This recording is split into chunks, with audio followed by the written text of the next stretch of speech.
Eclesiastes, versículo 1. capítulo 12, versículo 1. Eclesiastes, capítulo 12, versículo 1.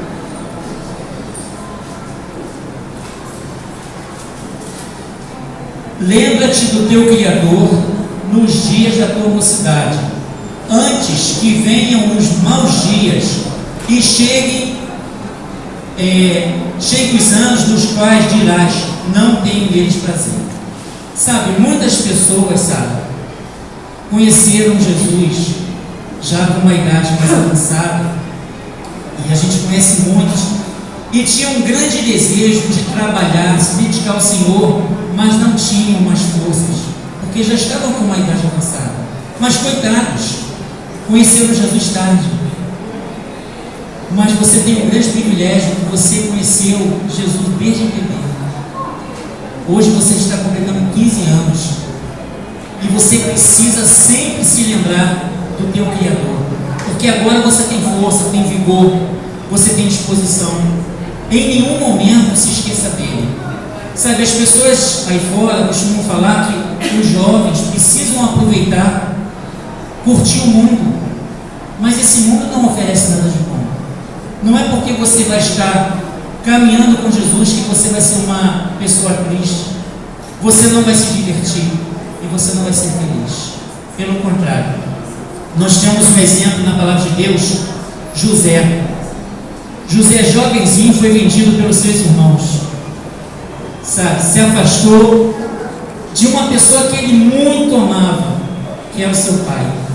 Ele tinha um carinho todo especial pelo seu pai, e agora vendido para os ismaelitas, foi levado para o Egito, lá ficou escravo e começou a ter grandes provas. Aqueles que quiserem, abram em Gênesis 39, do versículo 7 ao versículo 11, vejam que provas José ele teve que enfrentar, afastado de seus pais, de sua família. Muitas das vezes, quando nós estamos longe das pessoas da igreja, nós achamos que nós podemos fazer qualquer coisa, porque ninguém está vendo, mas tem um que vê tudo, e em qualquer lugar que nós estivermos, ele está vendo. E José, então, lá no Egito, veja então, vamos acompanhar Gênesis 39, versículo 7 ao versículo 11. 39, 7 a 11.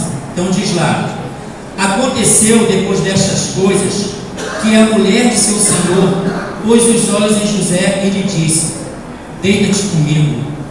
Ele, porém, recusou e disse à mulher de seu senhor: tem-me por mordomo meu senhor, e não sabe do que há em casa, pois tudo o que tem me passou ele às minhas mãos. Ele não é maior do que eu nesta casa, e nenhuma coisa me vedou, senão a ti, porque és sua mulher. Como, pois, cometeria eu tamanho mal e pecaria contra Deus? José, mesmo estando distante de seus pais, de sua família, José, em primeiro lugar, colocou Deus. Ele colocou Deus, porque falarmos que José não se sentiu tentado por aquela mulher, estaremos enganados. E muitas tentações, Sara, você vai enfrentar, você vai passar, mas não será motivo algum, mesmo que você esteja distante das pessoas que te querem muito bem, não vai ser motivo para você ceder às tentações. Lembre-se sempre que Deus estará vendo tudo, e que você, em primeiro lugar, deve obediência a Ele. Continuando, falando ela a José todos os dias, e não lhe dando ele ouvidos, para se deitar com ela e estar com ela. Sucedeu que certo dia veio ele a casa para atender aos negócios, e ninguém dos de casa se achava presente. Então ela o pegou pelas vestes e lhe disse: deita-te comigo. Ele, porém, deixando as vestes nas mãos dela, saiu fugindo para fora. Muitas das vezes você vai ter que fugir, sabe? Vai ter que correr. Assim como José. Não fique achando que você vai resistir sempre permanecendo em determinados lugares. Muitas das vezes você vai precisar correr. E não fique envergonhado se isso precisar acontecer. Tome a decisão, em primeiro lugar, para fazer a vontade de Deus. Porque José, embora tenha sido vendido jovenzinho, ele não deixou de fazer a vontade de Deus. E aproveite essa tua juventude para se dedicar a Deus, para fazer a vontade dele, porque você vai ser recompensado. José, com todas essas atitudes, como José, ele revelou o sonho de Faraó.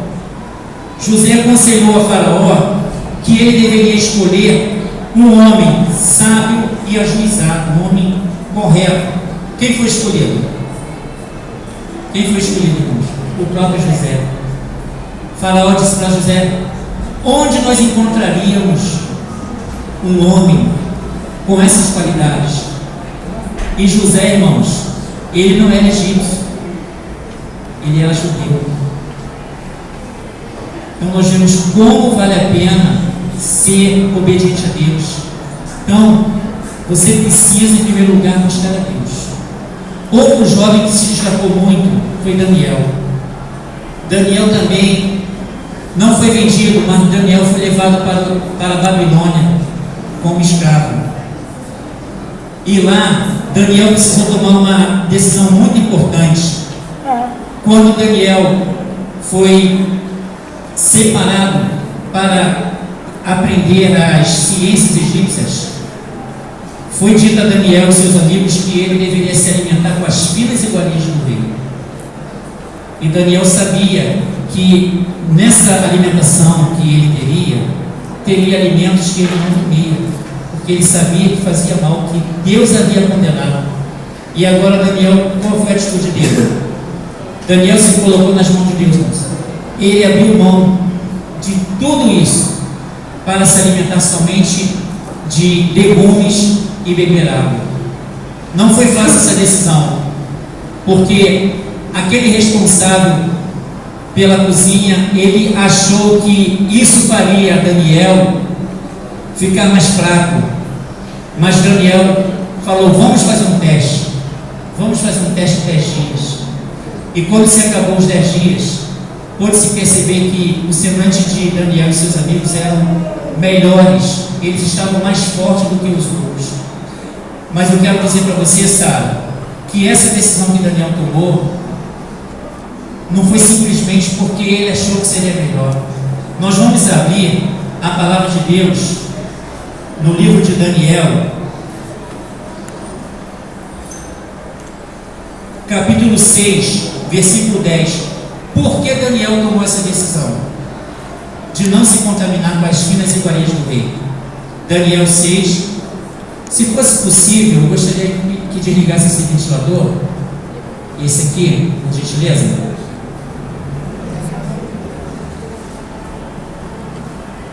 Senão o papel vai voar. Então vamos lá. Por que Daniel tomou essa decisão? Daniel capítulo 6, versículo 10.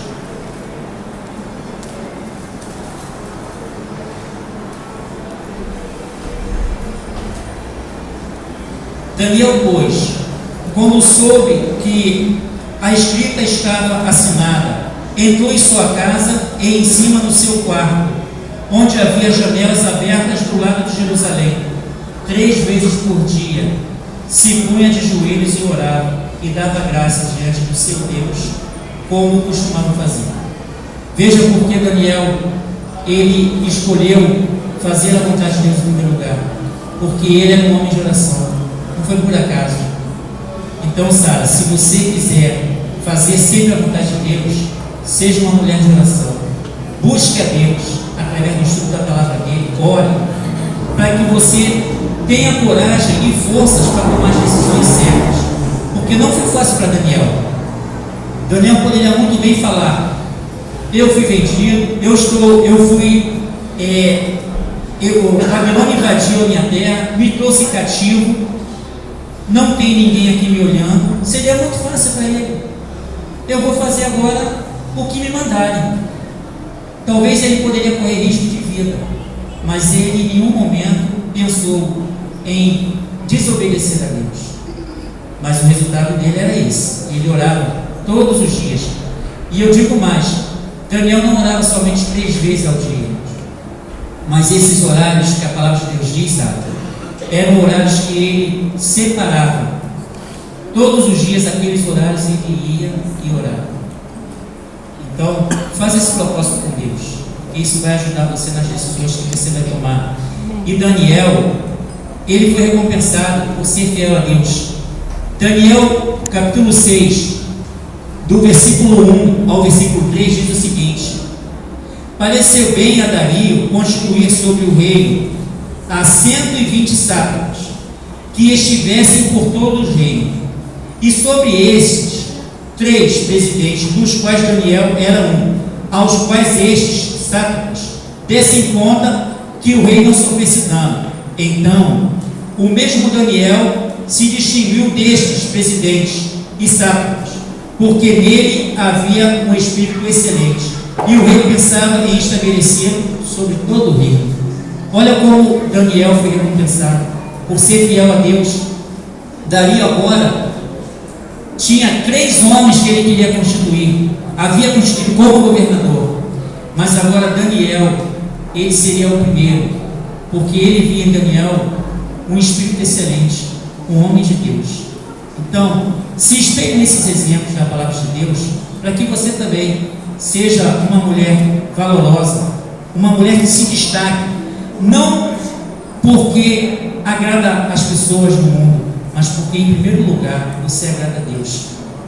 Sabe, um outro conselho que faz uma diferença tremenda está em Êxodo capítulo 20, versículo 12. Sabe, no passado sempre eram os filhos que sepultavam seus pais. Se nós buscarmos lá na palavra de Deus, quem sepultou Abraão? Seu filho Isaac. Quem sepultou Isaac? Seus filhos. Quem sepultou Jacó? Seus filhos. Quem sepultou José? Seus filhos. Mas nos nossos dias, são os filhos que continuam sempre sepultando seus pais? Não.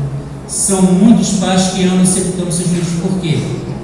Porque no 5º mandamento da palavra de Deus diz: honra teu pai e tua mãe, para que se prolonguem os teus dias na terra do Senhor teu Deus te dá. Sabe, muitas das vezes você vai continuar ouvindo o não dos seus pais. Sabe, os irmãos da igreja, as suas tias, seus tios, todos os seus amigos, nós te amamos muito e queremos o melhor para você. Mas se tem alguém nesta terra que quer muito mais ainda o seu melhor, que é a sua felicidade, seus pais, não duvide jamais disso. Sabe, aconteceu há muitos anos que houve desentendimento lá em casa, e na época o Gabriel veio me pedir perdão, porque ele chamava agora da mãe dele, e eu falei isso para ele: todos te amam, mas se tem pessoas neste mundo que querem o seu melhor, são os seus pais. Sabe, seus pais fazem de tudo por você.